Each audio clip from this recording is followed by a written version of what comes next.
On this video, I'm going to be covering the damage that these little fellas did to my garden. Come on!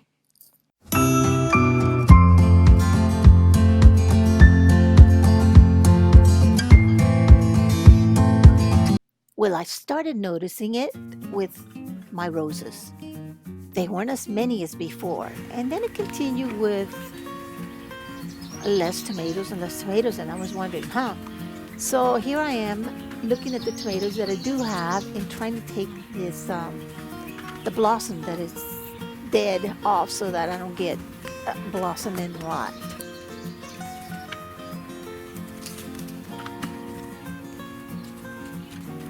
And you can see the tiny little tomato once you take the blossom off right there.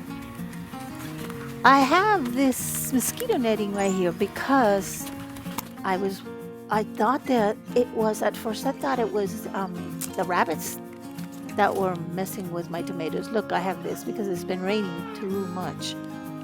But then later I started realizing, this is too much. Oh, I got this tomato from Jess at Roots and Refuge when we went to the shindig. I got it as a tiny little 1-inch or 2-inch tomato plant, and this one as well right here.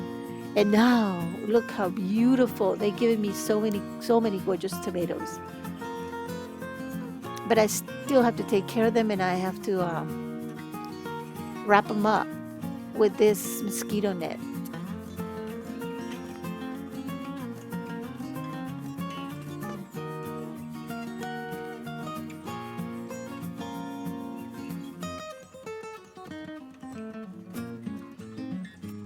Look at this. I got little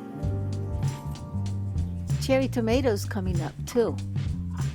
This part of the yard has smaller tomatoes, but it's got all the flowers, so I hand pollinate them. They were not attacked. This side also was not attacked, also has flowers, lots of flowers.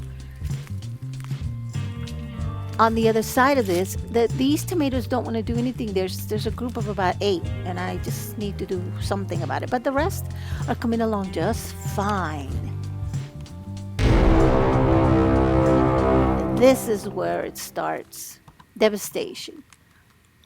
They attacked all the area where the tomatoes are far away from the house. Every single one of these has had so many tomatoes on top.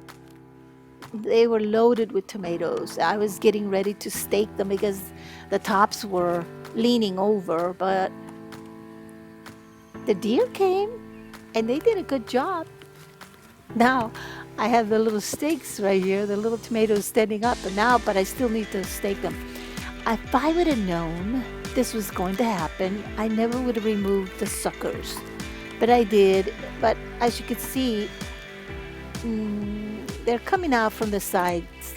So even though they're my best tasting tomatoes and the deer seem to love them, I'm gonna get some too, because I will do everything within my power to put something over these tomatoes like the other ones near the house.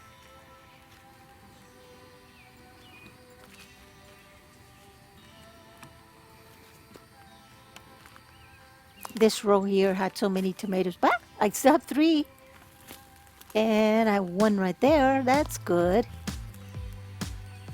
On the other side of my comfrey, this one was the biggest, the most prolific, the most tomatoes on it. And now I don't have not 1 tomato left, but I think I have 1 little flower coming. So I'm gonna get some more tomatoes. It's just not gonna be when I thought I was gonna get them. It might take me a little while. This is really something that hurts me because it's my mulberry. Last year it was just a little twig. Now see how thick it is? I cut it back and it was coming on really strong, full of leaves. You could not see the bark.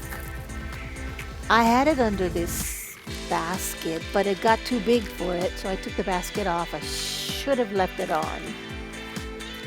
But I gotta get something bigger to protect it.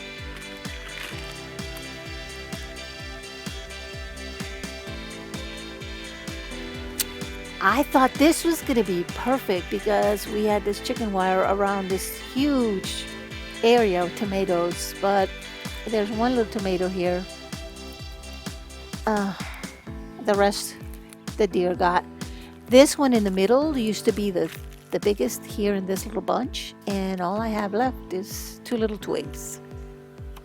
This, believe it or not, is the culprit. She's outside our window and we are peeking through this little tiny hole.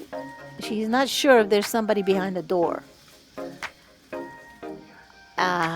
This is in the middle of the day, you guys. The good thing is we got some volunteer potatoes that we didn't know we had.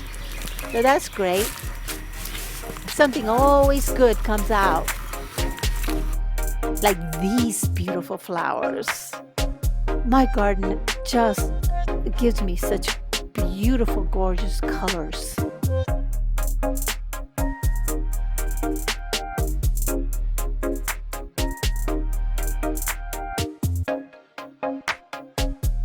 These are new. Well, thanks for watching. See you in the next one. Bye-bye. And as always, hit the bell, like, share, and subscribe.